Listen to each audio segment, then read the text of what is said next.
Welcome to the Sunday's Coming podcast.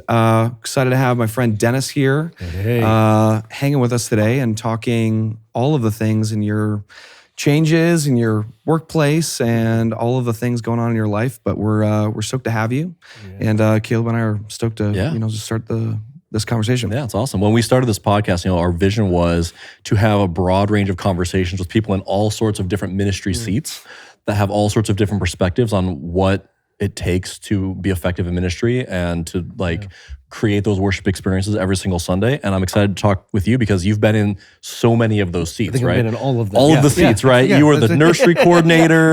You were the janitor. You were the senior pastor. Man. Yeah, yes. Probably. I wouldn't be surprised.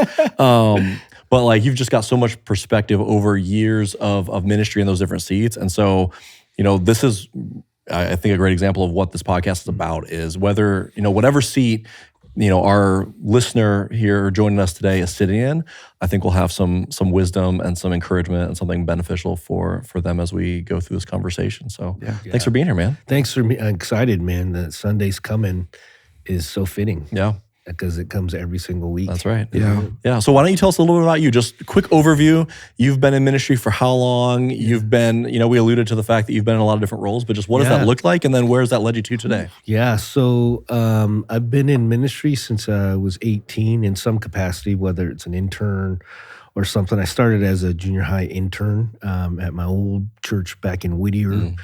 Which is it was a Baptist church, but it still is a Baptist. It was, but it was pretty progressive for its time because it did they had a choir, of course, but they also had a full band with drums and everything. Whoa. Oh, yeah. But they also did orchestra every once in a while. They did dramas on the stage, and so they had actually a lot of production equipment, things that you probably wouldn't. They had a video projector back then. I know that's what are you guys talking about? What is a video projector now? But that was a thing we used to show things. Yeah. And they had one, and it used to be slide machines. Oh, yeah. I can still hear the sound. Yeah, those. So they had a video projector. So we're like, what? So that piqued my interest in production, but I was a youth pastor. So I got to use all those tools and stuff. I was also working full-time at the time, a full-time job just in the industry. I worked at several jobs, corporate jobs, but I was a youth pastor at night. And then I became the youth pastor at another church called Grace and led there. But again, full-time work, part-time school, tried to go to school, and then ministry really was my passion. So I just remember praying one day, God, I wish I could just do ministry full-time instead of work a job just to make money so I can live, so then I could do ministry at night. And then that's when I left. I was at American Funds, a corporate job. Was moving up, customer service, shareholder management stuff as a young guy, and I joined North Coast Church staff as junior high, and that was the full-time role. Going to go for it, do it. It was a church of I think about 2,000 at the time, and then.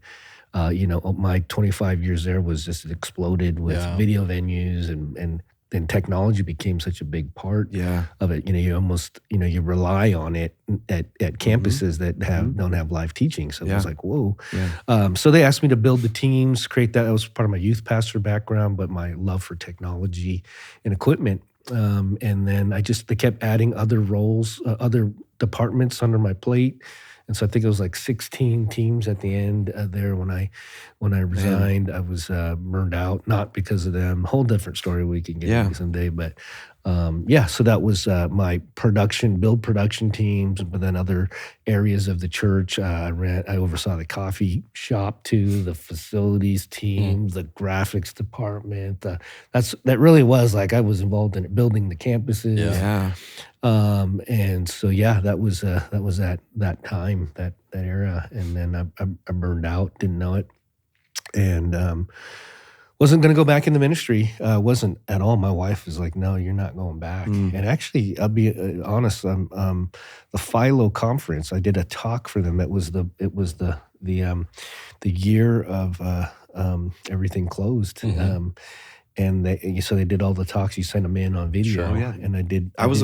You were sending them to me at the time. That's right. Yeah. Oh my gosh, I remember that. Yeah, that was the burnout talk. I did it in my truck. Remember, we were like, I remember. People didn't know where, they didn't have a studio or anything. Yep. We were like, hey, that's fine, man. Yeah, I was going to do it. I did it in my truck, and that was burnout. And it kind of, my wife saw that talk. She previewed it too, and she really felt like, wow, you've really, you've learned and you're moving up. So Saddleback called and we talked, and we jumped back into ministry just like that. Yeah. So then I was there for 4 years. And then just recently, just after Easter, I transitioned to Skyline Church down in San Diego as a creative arts pastor, worship communications and production, and that's just been a few weeks now. So so you're very fresh, like very fresh. 4 weeks in, yeah. You're still the new guy, right? Yeah, it's just I'm the newest guy on the totem pole there. Nice. So that's been great to see and experience. Like you said, there's a lot of different experiences across all of that. Yeah, in learning, developing. Yeah. Heart still is always developing teams, leading leaders.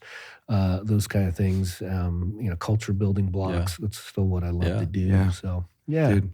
Let me jump back. Yeah. So Yeah, you just covered how many years of ministry? That's so many. 40. Like, I mean, you look very young. Yeah, Dennis, I was 2 when I started in ministry full time. I'm curious. You mentioned that talk that you kind of were processing through your burnout experience. I think probably a lot of people listening have, to some level, felt some aspect of burnout, frustration. Like, am I going to keep doing this for the foreseeable future?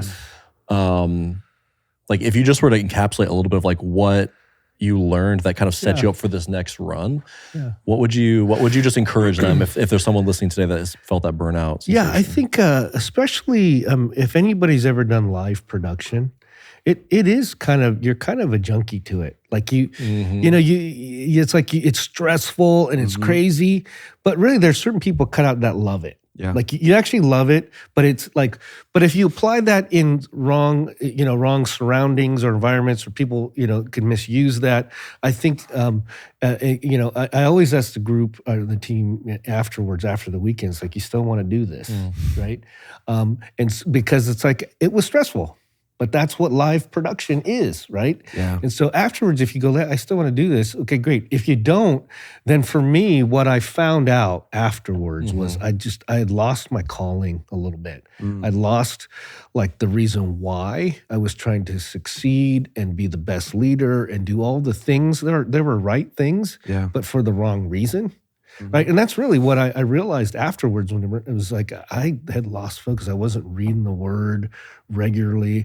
I was doing some of those things, but they were for other people, not for myself. Sure. Yeah. I really do remember, like, one of the things I talked about was the day I just opened the Bible and I just started reading for myself. I started reading, and I was going to do this every day. It was actually a challenge Rick Warren did. I listened to that before I started working there, and he said, just before you go to bed, when you wake up in the morning, before you go to bed, just read the word and just start with it and end with it.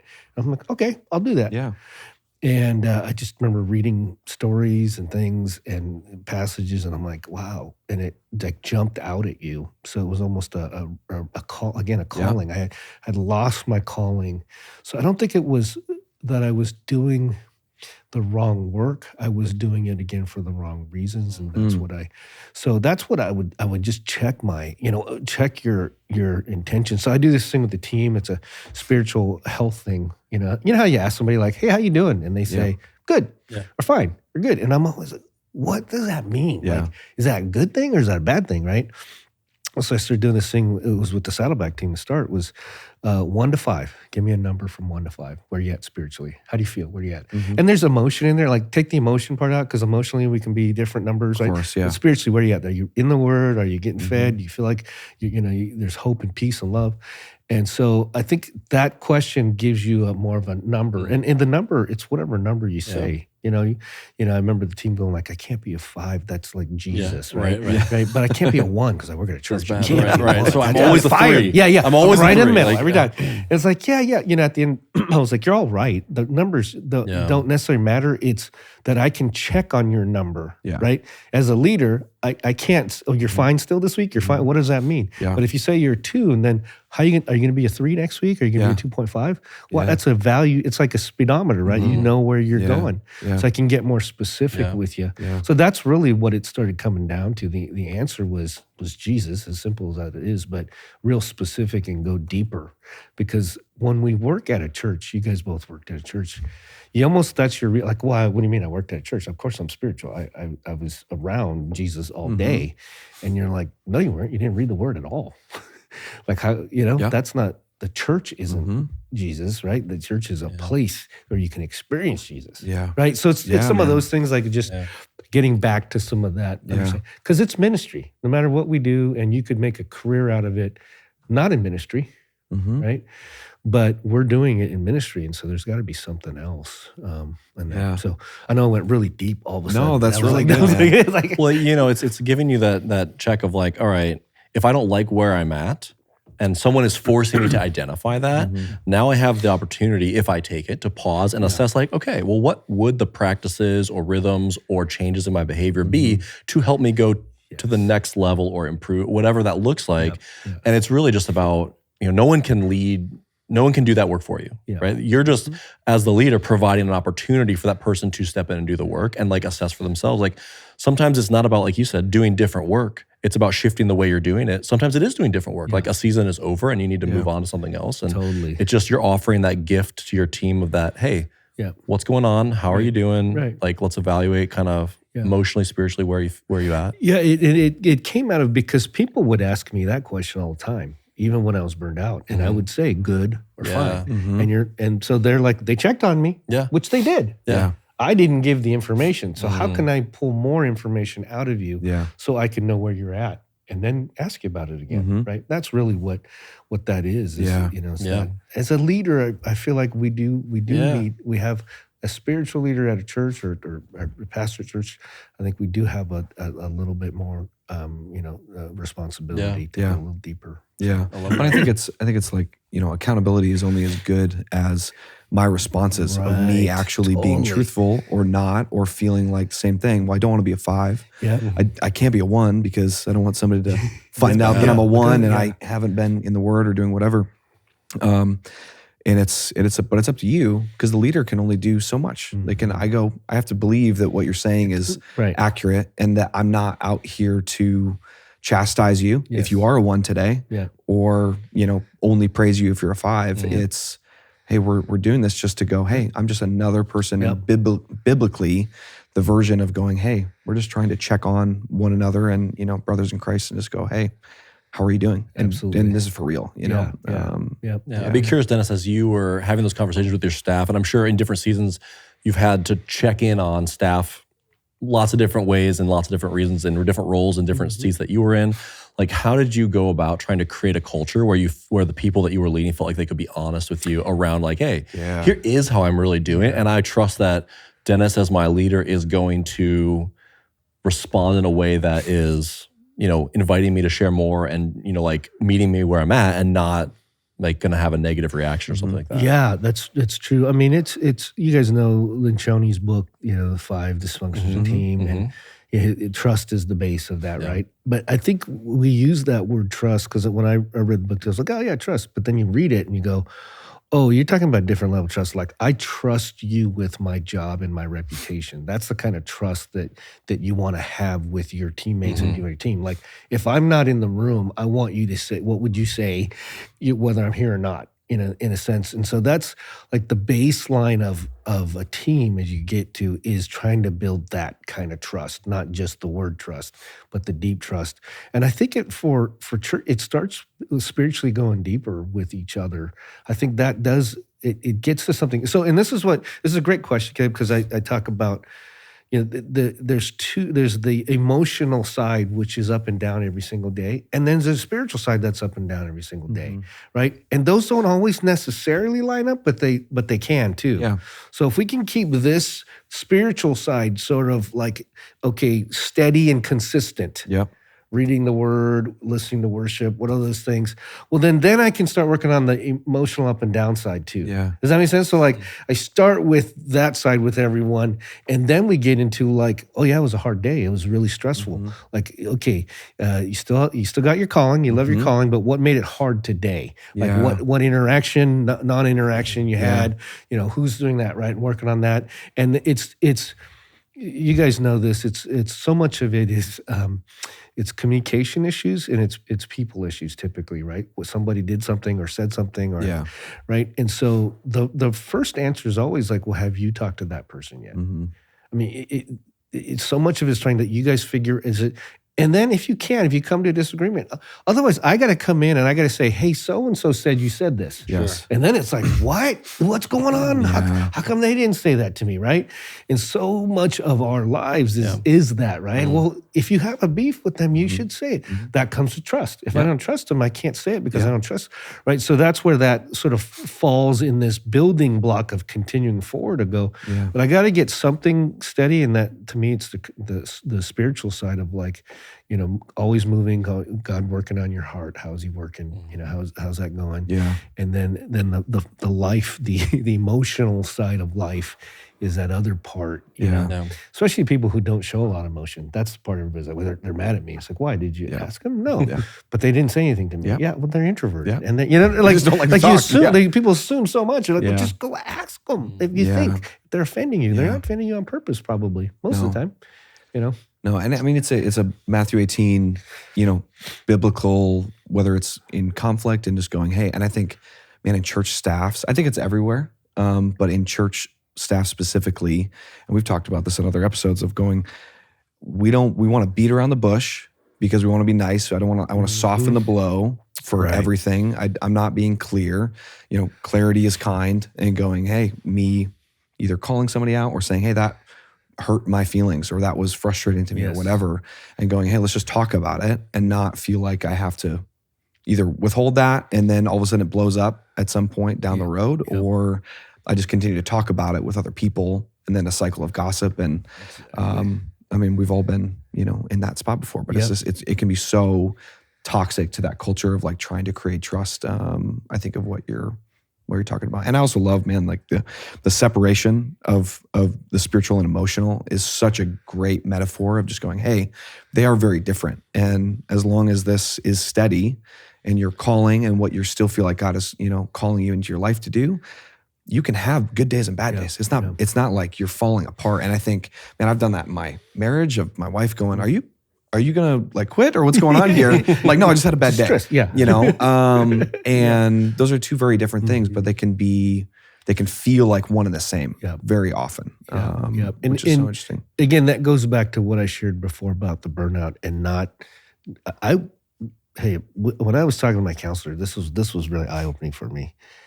He said, hey, you are probably operating on like a 30% of Dennis, like healthy Dennis. And you got a lot of stuff done, and most people didn't even know. Actually, everybody didn't know. So he says, imagine Dennis at an 80 to 90% health, how much more ministry and things you could have done or can do. And that's what it did wake me up, because it was like, I could function. I could function without that spiritual core in health and do pretty good, because that's how, life, you can people succeed in life without Christ in life, right? But not in the long term, right? And so that's where it is for me, has been that little bit of separation. Like, let me check on you spiritually first. Okay, you good with that? Okay, if you're good, then what's going on here? Right? How's this dynamic working? Oh, you guys different personalities. Don't you realize that? You're an extrovert, they're an introvert. You're right. And then you start pulling that apart and going, okay, let's see how you can work better together, because that's really at the end of the day. What's the issue? And like, man, when your capacity, and honestly, well, backing up, it's really great your counselor is able to call it out into you, and just go, hey, I think you're operating at this percentage, and what would it be like to be at 80%, 90% or whatever. But I think like so many people, myself, I think of how many years that I operate at 20%, at 30%.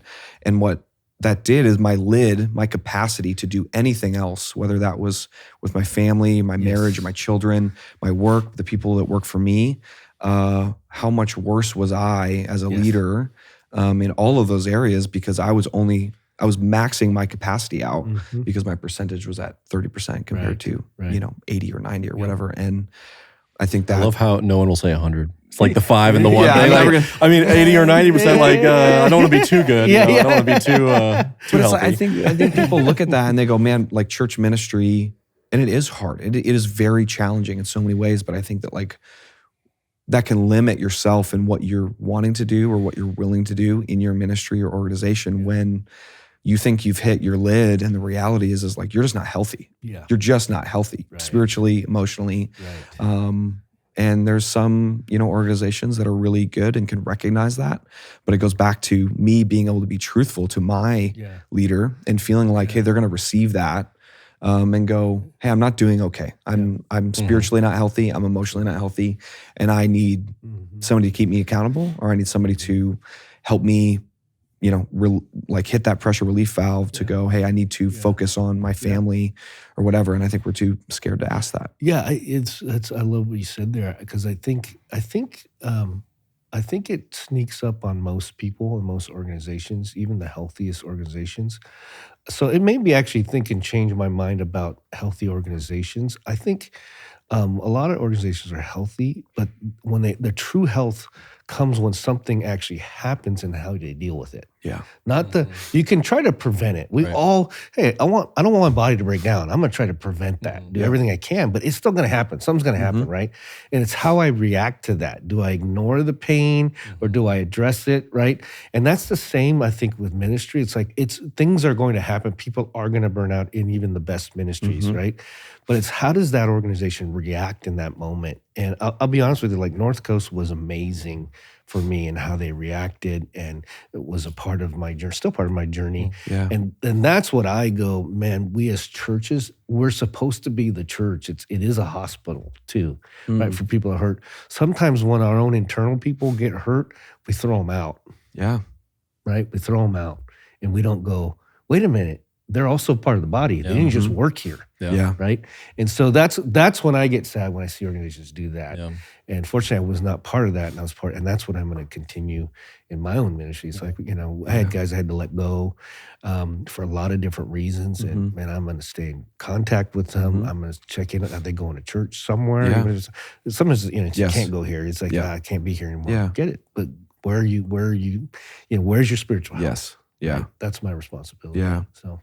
Yeah, I don't know if I've said this elsewhere, but leaving a church staff as that can be really hard and very up and down, I think, emotionally and spiritually for your family. Like I think of that for my wife and kids, and I go, man, I relied on the churches that I was on staff at to spiritually disciple my children and myself, and the accountability that I had to have on a weekly basis to, make sure that I was, doing okay spiritually. When that disappeared, when I don't have somebody checking in, or when I don't have somebody going, hey, you're going to go to church this Sunday? Yeah. Or why aren't you here? Or whatever, it's really hard. Yeah. And, making sure that you're also just not relying on the ministry that you work for to do the work as a parent, as a spouse, whatever it is in your own family, to, spiritually disciple your the rest of your, your nucleus family. Yeah. So, so going to kind of where you're at now, you're so fresh. 4 weeks, like the freshest eyes you'll have. Yeah. And you've been around and you've done this in, ministries for a long time. What are the things that, like, from a fresh eyes perspective, like that you're able to bring to the team without, it's really hard because when you have fresh eyes, you want to call everything out and just go, don't you see this? But it's like when somebody comes to my house, they go, what's up with your ceiling? And I go, oh, I forgot my kid threw a baseball and punched it through the ceiling or whatever. And you forget about it because it's been there for 3 months, 4 months, 5 months or whatever. How do you feel like you're stepping into that and able to coach and lead at a high level at Skyline now, and be able to bring those fresh eyes and just go, hey, let's catch on the vision where we're going, but then also let's pause and look at the things that are around us already. Yeah, it's a great question. I think, again, I'm so fresh and new. into this, but 4 years ago I was new at Saddleback too, and so I think for me, they always the people always tell you if you're going to come in to a new organization or leader, you need to. You can't change everything. You can't. That just will disrupt everything. You need to wait, and some say you need to wait a year before you make any changes. And I go, wow, that's a long time. Part of that will be that wherever you go, they're going to be like, why are you not doing anything? Right. That's very true. Very right? contextual. So Very true. Come on, hurry up. We're ready to change, right? So for me, really, it's been, and I wouldn't do it any differently, but the first 4 weeks now has been asking a lot of the why question. Why do we do that? No, not sounding condescending or like, why do you do that? That's weird, right? It's like, hey, why do we do that? And it's interesting when you when you ask that and people they're like, that's a good question. I don't know. We've always done that way. I'm like, yeah, that's cool. There's other ways to do it. I just wonder why we chose this way. Yeah. Like, is there a specific reason? Is there history? Is there whatever? And you come to find out, right? A lot of places you guys have been, it's like the people that started that all left and nobody knows the history of it at all. Yes. They just go, that's how we've always done it. And I'm like, oh, okay. I said, so are we open to some new ideas? Really, so that's been a lot of the current thing is just asking the why question. Because I actually do want to know why, right? I do. And I think a new leader, why do we do that? Like, is this up for discussion? It's not up for discussion. And you're sort of feeling your way through. And we know this, right? People don't love change. Most people don't love change. No. So when they feel a change coming, they're like, whoa, what does this mean for me? Oh, no, right? So I'm really trying to dive in and ask each of them. So not just into a group, like, why do we do this? Like, okay, why do you think we do this? And it's when you get different answers, you're interested. You're like, okay, so nobody really knows why. And that's okay. So now we can start over, and maybe we still do it the exact same way, but now we all know why. Yeah. Yes. Right. Versus, I don't know. We always do it that way. It's like, okay, well, I don't want that to be the answer. I know that's my thing is I want it to be true. Like, hey, this is why we do it. Yeah.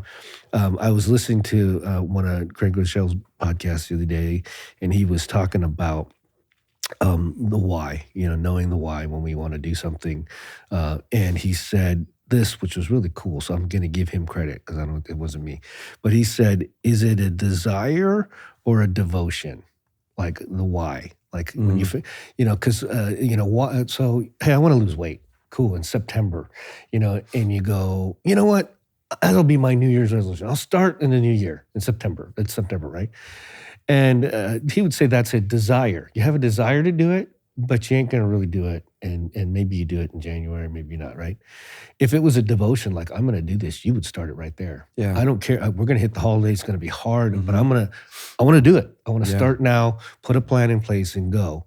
And like, so even in your why, I think we have desires to make it better or do these things, but like, is it a true devotion to that why? Like, okay, really understand it. Let's unpack it. Let's go deeper in that, right? And that sets, so there's a lot of those, you guys know, like, values, setting values. Sometimes people don't know what the current values are, plumb lines for something, for just create a video. What are the values and plumb lines? What do we really want? Like you can just make whatever you want. No, we should have some values and guidelines, right? Right? And some of them have changed over years and people don't know. So it's like, you got to reset those. Let's reset those. So it's going to be a lot of that season of resetting values and whys and going forward. So we're still doing things every single week because Sunday comes every weekend, right? Yes, you do. And so those changes will change as people understand more about the why and the values that we're now doing versus, what they used to be and what they thought they were. Totally. Yeah. So. I always tell churches when I'm working with churches on different projects, like when we get to the end of this project, we're going to be in a certain spot, right? Accomplish this, didn't accomplish this, systems in a certain way, whatever. But we want to have gotten there on purpose, right? Like nothing's ever perfect. You have a sandbox that you can play in, you have limitations, you have, realities you have to work within. And so you can sort of like stumble your way into an end product, or you can actually every step be able to say, hey, we have this limitation. We could do this or this because of, like you're saying, values, priorities, vision. We're going to choose this so that when we get to that end product, that end result, we got there on purpose. It wasn't just a surprise. Like, oh my God, I didn't know that we were going to be here. I never want that. I want you to step in and be like, okay, I understand why I'm here, and I'm here for a reason. And I think that we made the right decisions and compromises and adjustments to serve the vision and the why of our particular ministry. It's so good, and and you guys know the values can change over time, right? The mission statement doesn't usually change. The church mission statement, but the vision can change for that season. It's so funny, you guys. I know you've seen 1 million rooms and been to 1 million churches, and you ever walk in, you're like, why did they buy that? Why did they buy that piece of gear over there, right? And no one seems to really know or remember, because when we buy equipment or put something in, you buy it in a vacuum, right? There's certain things, like maybe they were under a time crunch. Maybe they only had 2 weeks and they bought this. But you're always like, man, you should have bought this instead. It's like, yes, they should have, but we don't know why, the moment, right? History, what happened in that moment. And so I have a different lens when I go to churches now. I'm like, hey, they probably had a reason they had to there. Yes. Okay, it doesn't mean we can't change it now, though. You know what I'm saying? Like, because they don't remember why. Nobody like, why did we buy that at that moment? It's what was available. Dude, yes. And what a great lens to look at any aspect that you're going to have to change, whether it's equipment, processes, the way the team works together. It can be easy when you're evaluating to feel negatively about the past, right? Like the way we did things last year was bad, and aren't we like bummed that we did that? Or the thing that we bought this year was bad. It's like we can look at the future without denigrating the past and saying like, oh, that was so bad. What were we thinking? It's like, no, we had certain values and like maybe it was the right thing, or maybe we just were learning and like now we do things different because we've grown and learned. Like that's fine. We don't have to kind of feel bad about the past as long as we're able to take those learnings, integrate them, and move forward in a way that's going to be effective in the season we're heading into. New season, right? And there's no guilt or like it's fine. We're learning, we're growing, the team's moving forward, and we're gonna gain from the positive experiences of the learnings and the sometimes the pain of whatever that season was, and like how are we then moving forward in a better way and a healthier way and continue to integrate those learnings into the team. Yeah, so true. I used to tell churches like, it's not a bad thing to look back at, let's say, previous services. It could be a year, 2 years, 3 years, and cringe. Like you should be totally okay with that, because what it's doing is showing that you have like progressed and moved things forward and made things better over time. Not going, oh my gosh, I can't believe we did it like that before. It's just going, oh man, how did we get away with whatever that the series graphic or whatever, the way things looked or a set design or sounded or whatever. But to go, man, we've moved a long way past that. And it's like if you were like, looking at photos of your kid, and when the kid was 2, you would never think negatively of where they were developmentally at that age, versus looking at when they're 10 and being like, and pit them against each other as if it's some sort of competition. That's not how you're approaching it. It's, hey, we're in this together, we're growing, we're learning, the team's expanding and changing, the ministry's changing. And so it's a growth mindset versus this kind of critical critique mindset. No, that's so good. You guys are so right. Like for me, I look at it as seasons. They are just seasons that come, because seasons can come and go. Like, and we did a lot in that season. That's great. We learned a lot, we did a lot. And so we learned some things, and we'll move on to this next season, which may be different, because you may have different people, you may have a different senior pastor, you may have a different building, you may have different, whatever. And so how do you continue and move forward? I think that's all Jesus would ask us to do is try to be better. Learn from what we made mistakes on, try to be better, but don't have to that was terrible. Right. So it's like, that was what you were able to do. Yeah. That was what you were able to do. So. And it's using the things that you have in front of you and just going, hey, God, how can we use what we have, whether you're in a small church or a very large church, and just go, man, the vessel that what God is using to tell people about who he is still the church and the broken humans who work in it and come to it and show up every single day. And that's what he designed his bride to do. And so it's like, it's okay. Well, let's work with what we have. And God isn't looking down and going, oh my gosh, I can't believe they're doing that right now. It's just not. And so he might be inviting you to continue to like move forward and to grow and to step into something healthier. But that's just such a different like conception of what's happening than sort of this like critical critique versus an invitation to continually be growing and flourishing and developing, like you've mentioned, spiritually, emotionally, as a team, communally. It's a positive vision versus a critical vision. I think that's just so important because it builds that sense of trust. Again, it's like is the community that your team and you and your church is operating in one that is wanting the best. And so because that's the motivation of wanting the best for each other, we're willing to call out things that aren't the best in a loving way versus like a condemning or negative or harsh way. Right. And that's what opens people up to change, because no one changes because you attack them. They change because you invest and you care and you want to see them grow, Yes. But I think like, you said it and I totally agree. Like nobody likes change, regardless of if they say they do or not. They don't. Like nobody does. They get nervous. They start to tense up. They go, oh my gosh, I'm going to get a new boss. Yeah. I'm going to, who's this guy that's coming in? I didn't get to meet him, but I didn't get to be a part of those interviews or whatever. In walking in, like how would you say, and it's, maybe this is Skyline, maybe this is any of the other roles that you've, been in, like, how do you go up against that when you're going, hey, when you're just asking the why, right? And I have asked the why, and people have been very defensive of how dare you ask why we've been doing this thing that's been around longer than you've been alive. Some fair questions, right? And obviously it's how you approach that. But there are people, regardless of how kindly you ask the why, or when you bring change to an organization, they don't like it. And, how do you feel like you have to approach those things to maybe not get them to change, but just to help them understand the why in the same way that you're trying to understand the why, for them to go, hey, here's the new why of where we're trying to go today. Yeah, that's a great question. I've got several. I'm thinking of several conversations in my mind right now about that. And it's, for me, what I've tried to do is, it is a conversation. If I were to just say, hey, we're not doing this anymore, that would be hard because it's a change and they don't know why, but they also haven't been talked to about it, right? So for me, it's been a lot of intentional conversations with the right people, maybe the team leader of this or the person in charge of that, and I just say, hey, let's talk about a couple things. I want to throw a bunch of stuff on the table, some ideas, some things, some questions about why do we do this and whatever. And it's like, hey, have you ever thought about what it could look like if we did this? Why don't you, depending on who you're talking to, if it's an introvert or extrovert, right? So introverts will have to go take that info and go process it for a while and then come back. If it's an extrovert, it's like, let's talk out loud right now. Ideas, thoughts, boom. Here's a couple things. Because remember, especially in the production areas, it's in a lot of areas, right? But especially in sort of the production areas, so it depends on who you're talking to, right? It really does. But a typical production engineer brain is going to have to go through everything that could go wrong before they can say yes.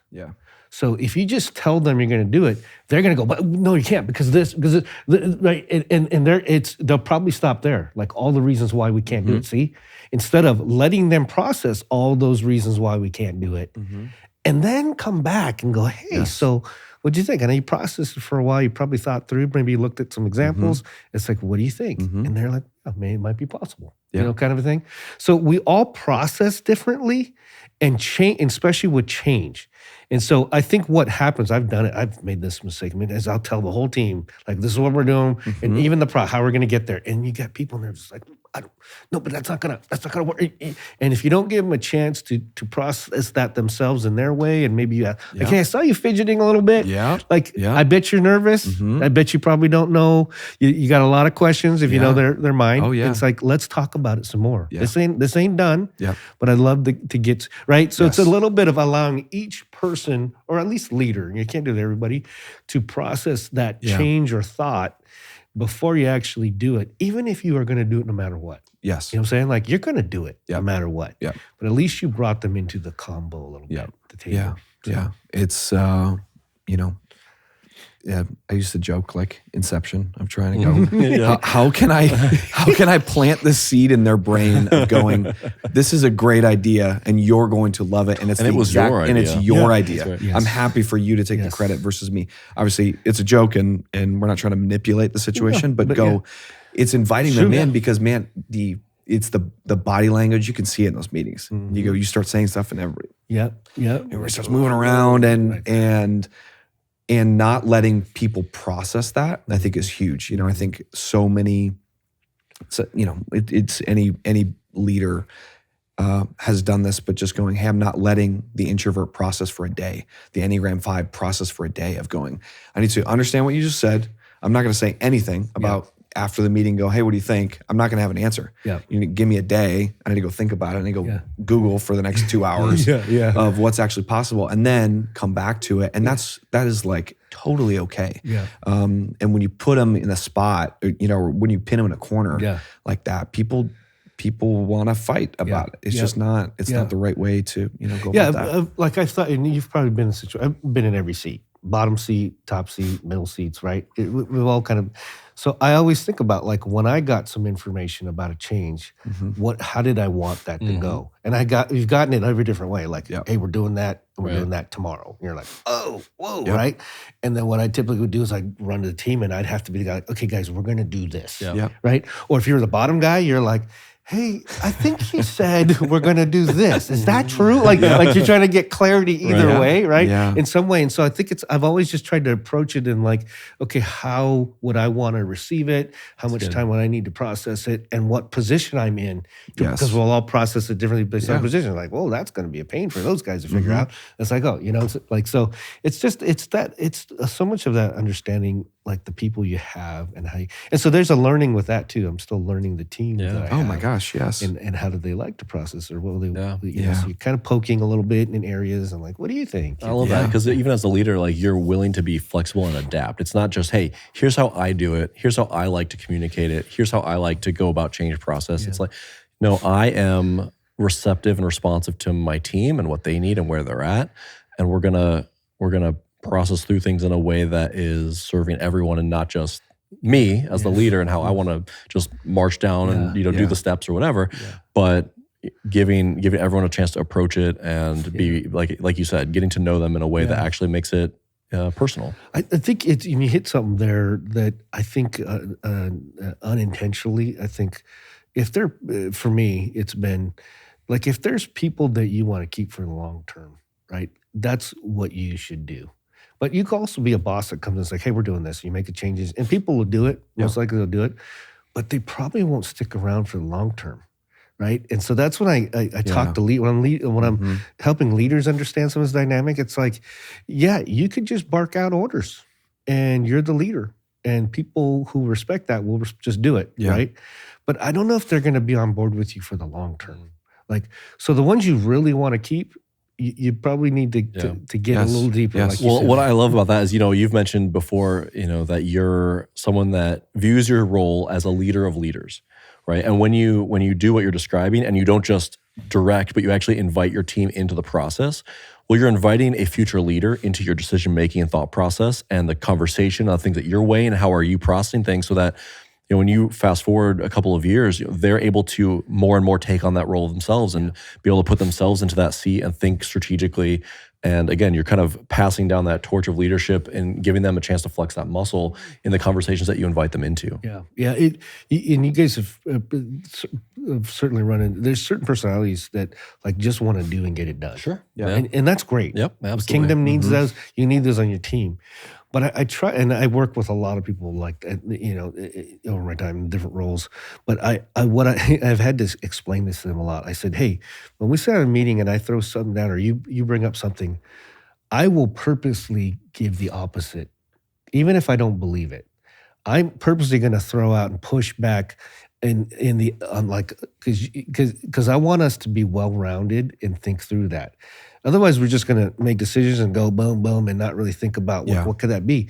And I've had to tell people that over and over again because they actually get upset in the meetings. It's like, why you want it that other way? And I'm like, oh yeah. I want to talk about all sides of this on the table, right, and see what just making sure we're all pushing in this.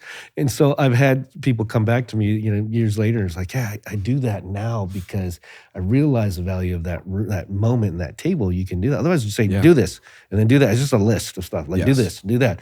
And like, do you really want to do it? You really not want to do it? Like, let's get it on the table. Yeah. So I love to give the opposite of whatever it may be. And it throws people like, what? Like, That's that's what you believe? No, yeah. That's so fascinating. Yeah, I think it provides like open collaboration for those people and the ability to speak, or like an opportunity to speak, where they are naturally going to want to, let's say, you know, whether introverts or whatever, like naturally just, I want to be told what to do. Yeah. And you give me the list and I go do them and I execute. Right.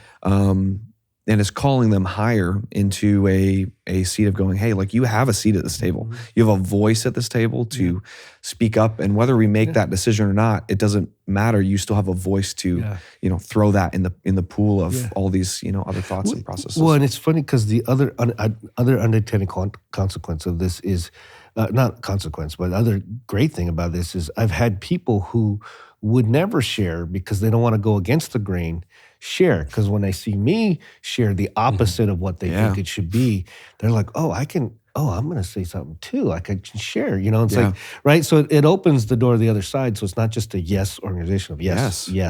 It's like, let's, well, I don't know. I don't know if that'll really work. Like what, I think, and then someone's like, yeah, I know it'd be a issue. You're like, okay, good. Yeah. That's good. Share that. Yes. Right. With the table. So it's not all like, you know, right. And it just creates some of that interact a little bit. So. Man.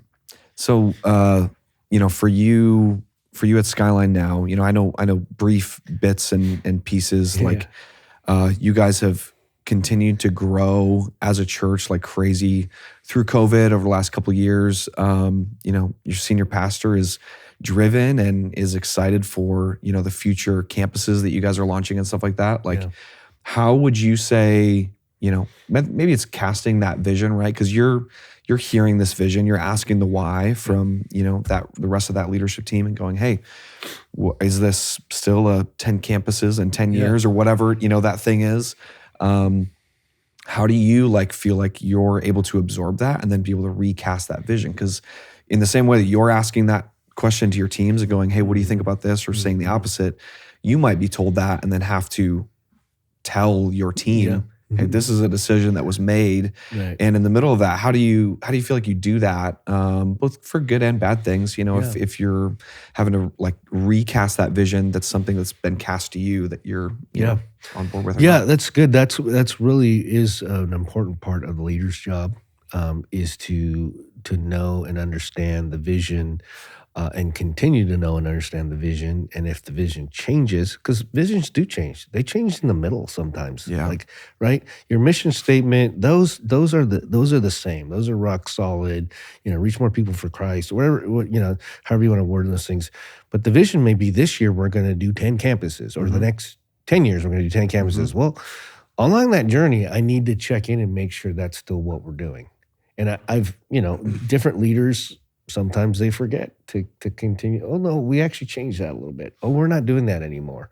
Like, right? So it's the leader's job to make sure, and it's for me to pass it back now. Yeah, hey, we're still focused on that. We're still going to do that. Here's a little side thing that's happening now, you know, whatever. But yeah, the rest is still there. So it's my job to make sure as we go up and down the chain to pass that on. I mean, we've talked about this a little bit, but like communication is like 90% of the issues that people run into. Yes. And non-communication is actually even a bigger issue because you think you shared it or told. I've told them a million times. It's like, actually, you told them one time 2 years ago. That's when you told them. You didn't realize that, right? You may have had a side convo with one person, but you've never told the whole team except that one time. And you're like, oh, you didn't written it down anywhere. You haven't posted anything. You haven't put anything on the wall that says this is our, you know, right?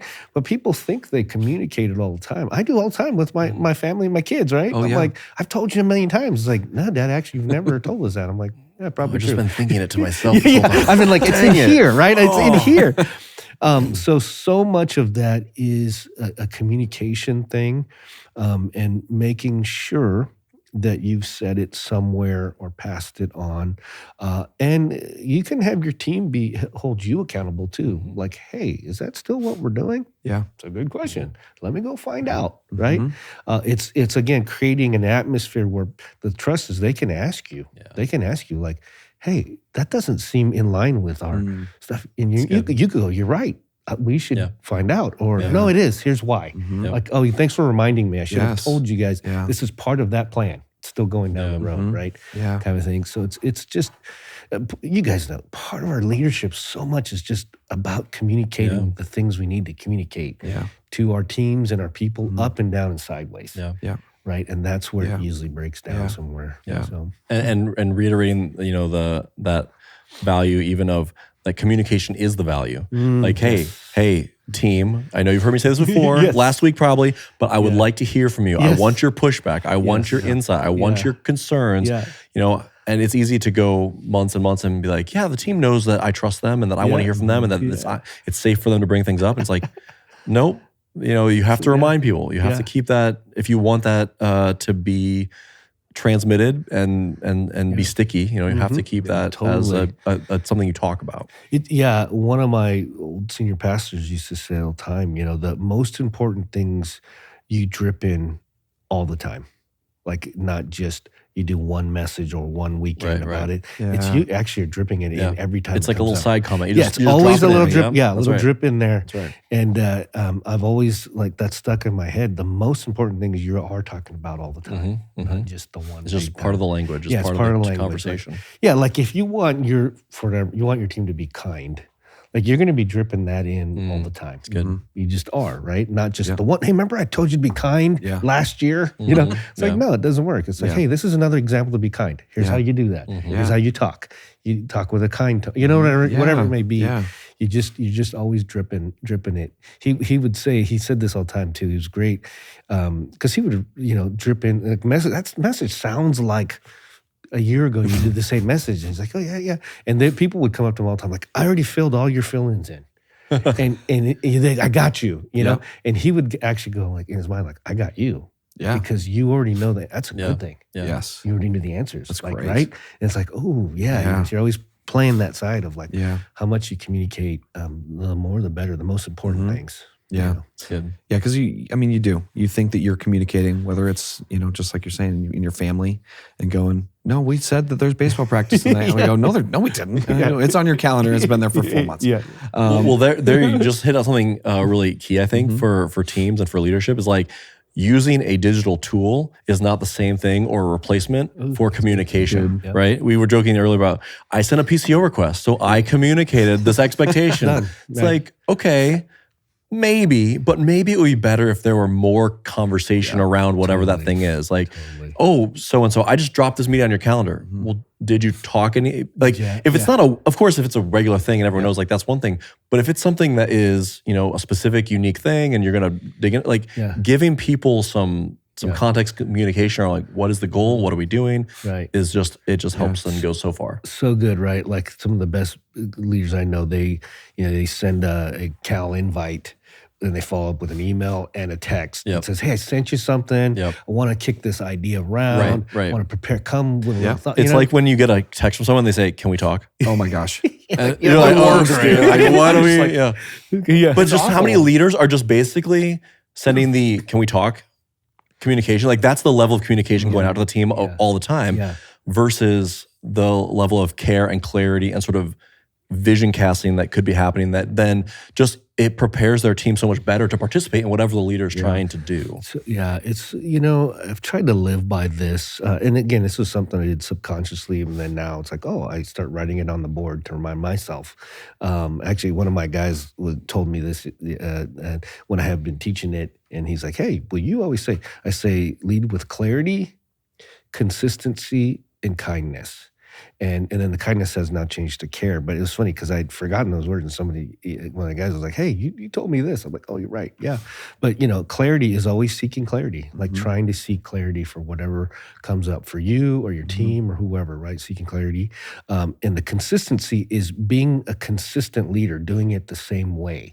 Trying to handle however you're going to respond. So you kind of know what to expect, like you said. So trying to do that consistently for them as people you lead, and then they know how you those things. And then the care is doing it with care and kindness, not just doing it but actually caring about the person going a little bit extra further step for some people to go like, and so it's been subconscious, but it's like, oh yeah, that's how I try to lead everything. Just see clarity, be consistent as a leader, and do it with kindness and care. I think so. Yeah, I mean, people without clarity and that communication, people write their own stories. Regardless, they will come up with a solution to that story, regardless of if it's told or not. And that's in everyday life. And so without that, and that could be some crisis in the church and the senior pastors, communicating what happened, and somebody got fired, somebody has to quit, somebody is coming on staff, that whatever. And without that ultra clear communication, with as much boundaries in place as you have to have, and sharing as much as you can, without it, you will write your own story. And I have written many a story in my head that was very wrong, thinking this is for sure what's happening. And it's just not, because you see that text that goes, hey, can we talk? And I go, well, I'm getting fired today. Let me bring a mailbox or a box with me to the office, because this is my last time in there. And it's just wrong, It's good. And so I love that. And I think making sure that we are continuing to be ultra clear in what we say. And I said it earlier, clarity is kind. I love that phrase of just going, man, it is more kind to your team to be ultra clear, even if it is something they don't want to hear or not, because you're communicating that and just going, hey, this is the expectation. This is where we're going. This is what we want to do. We can talk about it more, but this is where we're going. So let's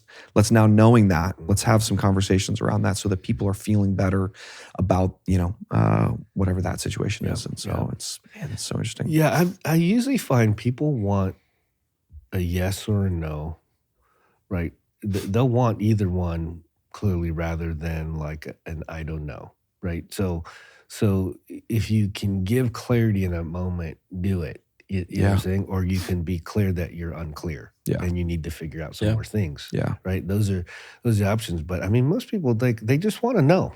Yeah. Either way. Yeah. Like if it's like a no, okay, cool. Yes. Like if you need more time to process, that's a different thing. Like I need some more time to process this. I'm not sure yet. Yeah. And but again, being clear in that you don't know yet. The answer. Yeah. Right. But when you don't answer, you're like, well, I don't know. Do they like it? Do they not like it? Are they gonna, they're not even thinking about it. Yes. They're like, whatever. So taking that clarity. Yeah. No, I love that. And I just think there's so many people, and I hope that, the people that are listening are able to take that and just go, hey, I love what you said too, the digital thing, and going, hey, me texting somebody or me emailing something is not the same as me having a conversation and open feedback of going, two-way, hey, right? It's a two-way conversation. It's not I'm telling you something, or I'm writing or texting you or emailing you, whatever this is, sending a Slack message. This is what's happening. That's great. That's awesome. But it doesn't get rid of having a conversation in person or having that other thing. It's just like, man, texting is a horrible way to have a difficult conversation or a real conversation. And the amount of times that me and a coworker or my spouse, and I'm going, wife, what's wrong with you today? What's going on? She's like, nothing. I'm just very busy right now. And you're texting me. There's no reason for you to be texting me right now. And I'm like, oh, okay. I thought you were mad. Like, or whatever. And it's so easy to read into a tone of the way that somebody's writing something. And it can be very, very backwards compared to what is real, and how somebody writes that. So that is so interesting. Dennis, I would just be curious, like, as you're reflecting on where you're at right now, we've even touched on a lot of different seasons that you've been in. Like, what is something that, backing up, one of the things you also do is like, coach leaders and invest in leaders, like sort of as a ministry that you're doing outside of just the church ministry, right? Yes. So with that context, like, as you're thinking about the leaders that you interact with, whether at the church or in other spaces, if you were leaving people with like an encouragement based on just the environment that you see today, kind of where leaders are at, the temperature of what's going on in different church ministries that you've experienced, like, I don't know, what are some encouragements that you would just have for the leaders listening today? Yeah, that's great. Yeah, I love helping the Big C Church, especially leaders, anyone that can further the kingdom, right? I think, I guess, to say what I'm discouraged with in the current atmosphere of church is, there is been a little bit of, man, I give up. is just too much. In the church world, I know a lot of pastors that are either burned out or like, I'm done, or at least considering that, like, it's just been too hard with the COVID thing and coming out of that, and their church isn't the same size that it used to be. It's like, it's okay. It may not be. It may never be the same size as it was before COVID. But our calling is still the same. Reach as many people as we can for Christ through what we do. So whatever that may be as a role as a church leader, whether you're the senior pastor, whether you're the worship pastor, whether you're the creative pastor, whether you're the production person, whatever your role may be, it is to further the kingdom, any way we can. And so I just encourage anyone, like, there are people out here, you guys, myself, other guys that would love to talk more, to go deeper with your story and why. And I think what we realize, I was teaching my class today, and somebody asked something, and I said, "Yeah, we all feel that," and they were like, "Oh, like we don't." We live in our own bubble. We do, right? Yeah. And so you don't know somebody else is going through the exact same thing you are, or you did, or their church isn't the same. They're going, like having these thoughts. It's like, and I encourage like that community communication. I really do, because I think we all, especially as leaders, we really feel like we need to do it ourselves. We're the leader. We're supposed to have the answer. Everybody looks to us to have the answer. So I encourage us, like, to gather as leaders, and talk and get deeper into, like, are you doing okay? Like, let's talk through that situation, because I think it's actually pretty normal. May not be the normal response or whatever afterwards, but like the situation is the same, and I think we can. So I guess, that's my heart too. It's to share and coach and come alongside, because ministry is hard. You said it earlier, Kaleb. Like, it is just hard. It adds another layer. It doesn't mean being a CEO of a company isn't hard. It doesn't mean working at Chick-fil-A isn't hard. But as a leader at a church, there's this extra layer of how to be grace and mercy to people you work with too. And then it's also like, well, you should take more, you should be more graceful. You work at a church, you should, and it's like, it's this tug of war of like, I'm still human, Yes, it's okay. So like, I can give grace and mercy, and I can receive it, but it's still hard. It's not always easy to do. So I guess it's that encouragement, man. It's like, let's get some like-minded groups together so we can process ministry together and life, and how to do that in balance with each other. So it's really easy to think you can't keep doing whatever you're doing if you think that you're the only one doing that thing, right? But like you're saying, that context of where other people are at, it's that inspiration. Like, okay, there are ways forward. There are paths forward. There's support. Yes. So that's really good. Yeah. I know you guys share the same heart and passion. Because you guys all sat in church seats before, and back when, like, there wasn't, like, is there like a production director or different people, like, you didn't even know other churches had that or what, and you're like, man, am I the only one? And then you find one, you're like, oh my gosh, like, same problems, different scale, right? Is all they are. And so to find, like, whatever role you're in, it's great to share and urge each other on, right? Is that 2 Corinthians? It's urged, towards good deeds. So it's the first, I think time I ever met you was at one of those church tech roundtables, probably 10 years ago. And going, hey, it was my first time as a young production person to go, oh my gosh, there's 30 other people like me. And we all have the same problems. And to open our eyes. And now I think, digital age and social media and the accessibility to see in other people's worlds and to have, be able to communicate with them is so much greater than it ever has been, which is awesome. It's the reason why we're doing this podcast, is to have these conversations. Just go, hey man, you are not alone in what you're doing, the problems you're having, the burnout you're feeling, the, all of that stuff. And so I'm thankful that, It's so funny, because you guys remember, like, the Super Bowl years ago, I think it was in New Orleans, where the power shut off at halftime. I don't know if you remember. I can honestly say no. I don't know if I know that either. I don't remember. The Super Bowl. going on. National, Oh my like gosh. everyone in the world's watching Yeah. Super Bowl. And I think it was like right before halftime, in the middle of the game, all the power shuts off. And like half the emergency lights are coming on.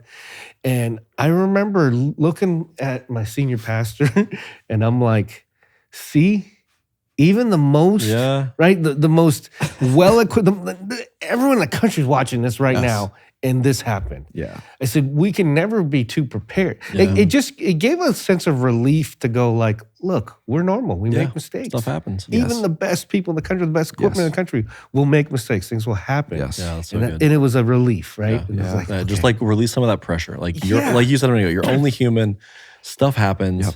Yeah. You're gonna try your best. And you're gonna be prepared. But like, it's okay. Yeah, it's okay. And you could do it again next Sunday, Right. Yeah. because there's another one. There's and another one. there's another one after that, and another one after that, another one after that. It's good, man. And it's a reminder of going, hey, okay, you might think it's the Super Bowl, but making mistakes is okay, and nobody's heads are rolling from that. Next time someone says to you, like, oh, Easter, it's the Super Bowl of church, you can say, yeah, sometimes the power just shuts off in the middle. And so whatever happens this Easter, it's going to be fine. That's the thing, man. Oh, dude, that's so good, Dennis. Thanks for taking time to chat, man. It's been great. I think there's been so many little nuggets of wisdom and helpful perspective here. I hope that those listening find something that is meeting them wherever they're at, whether they're leading volunteers or they are a volunteer leader or they're kind of a senior leader in their church. I think these themes of communication, trust, transparency, health, I think they're really valuable no matter what seat you're in. So thanks for your time. Well, appreciate it, guys. I love both of you and love what you do. And so thanks, honored to be a part of this. Thank you. Yeah. Thanks.